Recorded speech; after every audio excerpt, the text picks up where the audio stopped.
Hello, everyone. Welcome to the first class of Intro to Vet Med Summer Session 2023.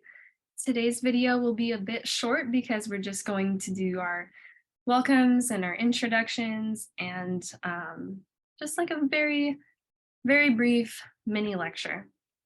So our agenda for today, as I kind of just mentioned, we'll go through the syllabus, introductions, and the mini lecture.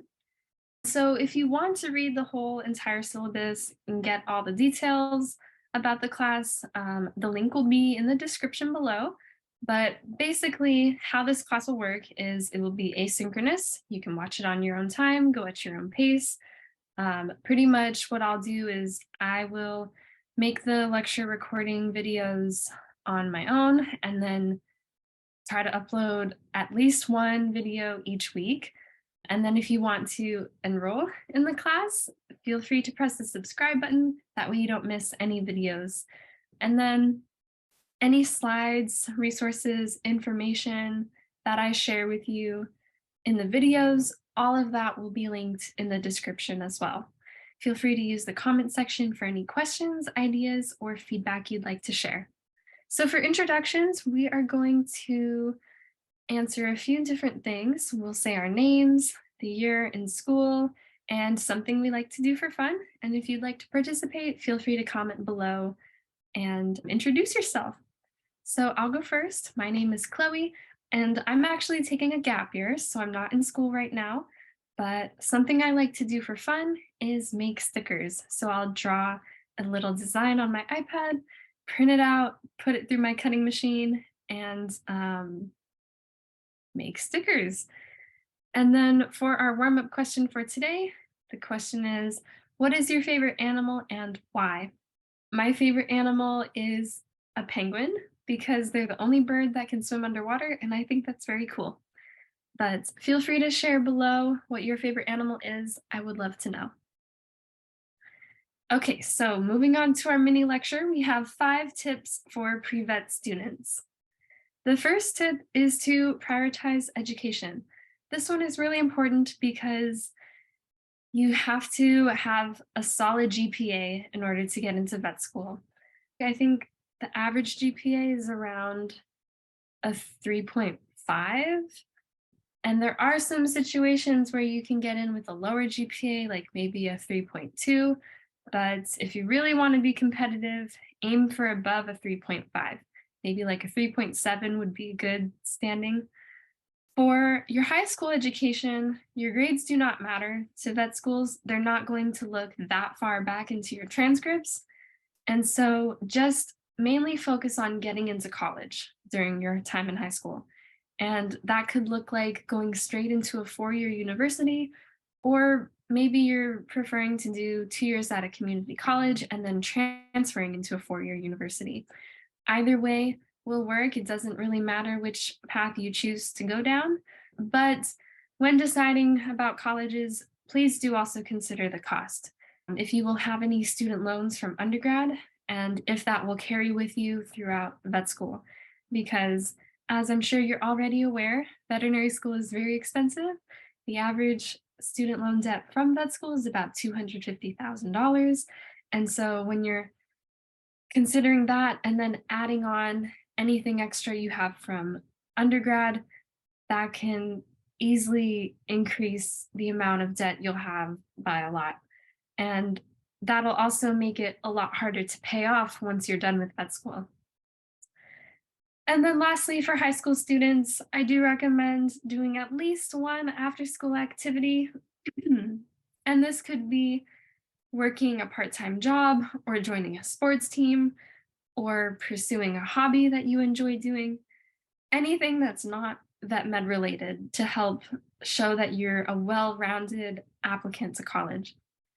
And then once you're in college, things are a little bit different. So it doesn't matter which school you choose to go to. Prestige isn't a factor at all when you're applying to vet school. Your major also does not matter. And pretty much you're going to want to keep your grades up as best you can and make sure that you take all of the required classes in order to apply to vet school.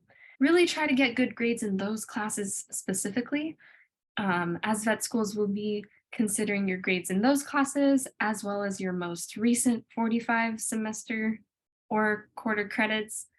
They also look at your overall science GPA as well. So definitely focus on your academics, but then also make sure you have the time to try new things and begin gaining experiences when you can. And don't forget to apply for FAFSA or assistance you can get throughout undergrad. I promise will be very helpful to you in the future. Anything you can do to reduce the cost leading up to vet school will set you up really well. The next tip for pre-vet students is to find pre-vet resources. And so this could be like joining clubs and organizations that might be on your campus, participating in any pre-vet programs they might have to offer. But if your school does not offer any pre-vet clubs or organizations or programs, you have the power to create one. And so that is something that I highly recommend doing because it'll help you develop really strong leadership skills. It looks great on your resume, and you can absolutely add that to your vet school application. And in my opinion, it'll help you stand out a lot as an applicant, especially when you're building up this community where students can come together and share their passions. So if you have the opportunity to start your own club, I would say go for it because it's a lot of fun. It can be hard work and stressful at times, but overall, the positives highly outweigh the negatives. Other resources you can look into are forums. So for example, Student Doctor Network, that one's free to join, and they have a lot of people on there talking about their experiences applying or in vet school or after vet school. Lots of information and opportunities to ask questions in forums. You can also join social media groups. And so one example of that would be on Facebook, there's a very large and popular pre-veterinary group. I forget exactly what it's called, but if you just search like Facebook pre-vet group, I'm sure it'll come up. You can also participate in virtual events. Sometimes vet schools, they host these online roundtable sessions where you can go talk to current vet students or people from the admissions office and ask questions, learn more about the schools and the programs, and that can be really helpful. Another place you can find a lot of resources are on websites. And so looking at the AVMA website or the VIN Foundation website, those are just a few examples. There are so many resources available on there. It's definitely worth checking out. Additionally, you can also check with the vet schools directly to see exactly what the requirements are to apply. And sometimes they'll even have a section on their website specifically for pre-vet students who are interested in going to vet school and just need a little information. Okay, so the third tip for pre-vet students is to build your network. And this includes making friends, expanding your social circles, and also developing positive relationships with your teachers. So the professors who are teaching your classes, any faculty that you work with frequently, having a positive relationship with them is really great because when you apply to vet school, one of the requirements is letters of recommendation. And usually they'll require at least one of those people to be a veterinarian, but then the rest of them could be your professors, any mentors you've had, supervisors at work. And so having that relationship with those people will make it a lot easier for them to write really good, strong, convincing letter of recommendation where they can speak well about your character and potential as a doctor. And then another way to build your network is to just get involved in your community. And so this could be through volunteering or joining a social group or simply just talking to people. It is also important to just maintain contact with the people in your network and build up your support system and make those really strong connections that will help you in the future. Another way you can build up your network is to use tools, for example, social media. LinkedIn is a great way to get connected. It's basically like Instagram, but for the workplace, where you can share pictures and use hashtags and stuff. It's kind of fun once you get it set up. Okay, so the fourth tip is to start gaining experiences, whether that be through volunteering, interning, working, exploring hobbies, or just traveling around. Any type of experience you get will help shape you into the person you are. Interning is a great way to gain experiences. Interning can open up a lot of doors for you, whether that be just gaining insight as to what the field is or possibly leading up to a job. It's a great thing to experience and add onto your resume. Same thing with working. Not every job will be the perfect match for you. Sometimes it can be hard to find a vet hospital that is willing to teach you the basic tech skills or answer all of the questions you might have. But every experience will help you grow as an individual in the field. And it's totally fine if the first job you get doesn't work out. Sometimes it takes two or three times. For me, the first two hospitals I worked at were not so great, but the third one I worked at, I really enjoyed because they were willing to teach me how to do things and, answer all of the questions that I had. Even if you're not working in the veterinary field, if you're working somewhere else, that's a great experience to have because you can learn really important skills like communication and customer service. And all of that is very applicable to vet med. Another great way to gain experiences is by traveling. And so exploring other parts of the world, maybe if there's some place on your bucket list that you've been dying to go visit, totally go for it if you can. It's a great opportunity to broaden your perspectives. Okay, and then the last tip, number 5, is to save money for vet school. If you're able to start saving money sooner rather than later, will be greatly beneficial.